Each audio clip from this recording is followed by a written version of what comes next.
It was a machine born of thunder and speed, a beast of the skies that announced its presence with a deafening roar. It was big, it was powerful, and for decades, it was the unmistakable shape of American air power. This is the story of the McDonnell Douglas F-4 Phantom II.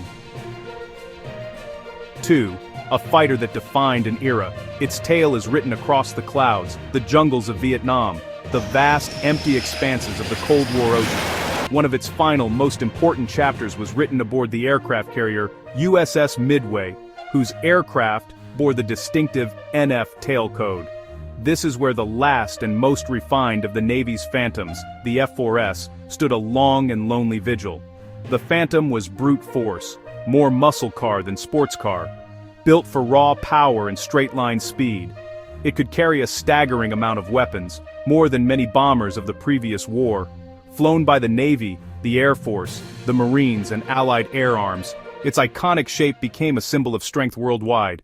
The story of the Phantom begins on the drawing boards of the 1950s, at the dawn of the missile age. Built to fly high and fast, it would use powerful radar and long-range missiles to kill bombers far from the fleet.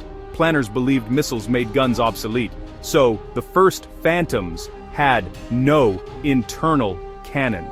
A pilot up front, and a radar intercept officer in back to find targets and guide missiles. It smashed speed, altitude, and time to climb records, a phenomenon on paper and in the air. In Vietnam, nimble, gun-armed MiGs exposed the flaws of missile-only doctrine. Rules demanded visual ID, missiles were often unreliable, and at close range Phantoms had no gun to finish. The Air Force added an internal Vulcan on the F-4E. The Navy used gun pods, an imperfect but necessary fix. Pilots wanted better low-speed handling and agility. Top Gun was born, reshaping doctrine for generations. By the late 1970s, the Navy rebuilt select F-4Js under a service life extension program, redesignating them F-4S. The most visible change, leading edge slats that smoothed airflow at high angles, transforming turn performance. Smokeless combustion chambers cut the giveaway trail, boosting survivability.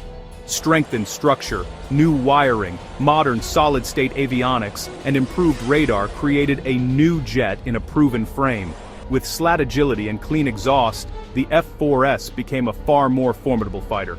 This was the Phantom that equipped the USS Midway's fighter squadrons in its final decade, a warrior reborn for the sea, the F-4S.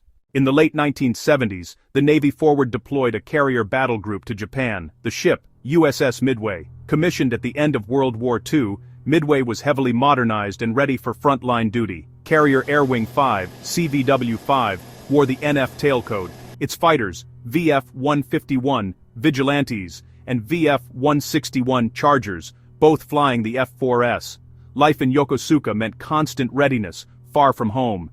At sea, the deck was noisy, dangerous, exhilarating, around the clock. Crews drilled carrier landings, and air combat maneuvering to razor's edge. Maintainers kept aging, but complex Phantoms mission-ready. The bond with aircrew was forged in trust. Primary mission, fleet air defense, a protective screen around the battle group. They monitored Soviet activity, Tu-95 Bear, Tu-16 Badger, Tu-22M backfire, bombers armed with long-range anti-ship missiles. VF-151 and VF-161 stood alert to intercept threats hundreds of miles from the fleet.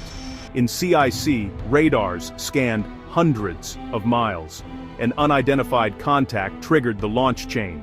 Crews raced to jets. Engines screamed. Catapults hurled 18 tons into the sky. Guided by controllers, the pilot and RIO worked their radar to acquire and intercept. The Phantom slid into formation, photographed the visitor, and displayed its missiles, a wordless message. The carrier is protected.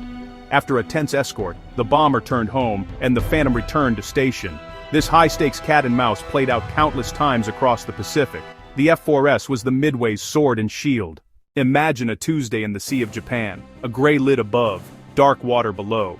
The call, alert launch, alert launch. The thunderous slam flings them off the deck, through cloud into sunlight. Angels 3-0, 30,000 feet, throttles forward, man and machine, stratospheric speed. Range, 20 miles.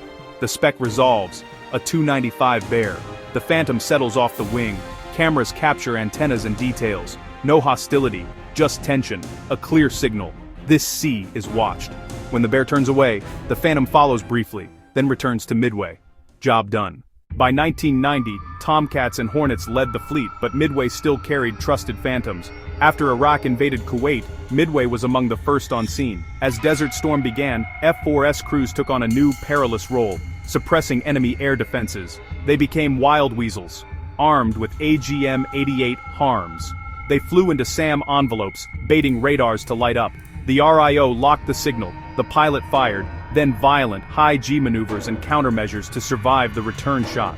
Their harms silenced radars and opened corridors for strike aircraft into Iraq and Kuwait. From Vietnam to the Gulf, the F-4S flew its last combat from Midway, a 30-year Navy combat arc ending in the desert. Even at the end, the Phantom was tough, capable, and lethal. After Desert Storm, Midway's VF-151 and VF-161 transitioned to the FA-18, the last F-4S left fleet service. Today the USS Midway Museum preserves an F-4S in NF colors, a tangible link to this era. It fixed handling with slats, hid its trail with smokeless engines and proved unmatched versatility. Fighter, interceptor, wild weasel. The F-4S Phantom II in the colors of USS Midway was the ultimate refinement of a magnificent warrior, the Midway's last gunfighter, a Cold War guardian. Did you work on or fly the F-4S? Share your stories below. Like, subscribe, and tell us which Cold War aircraft to cover next.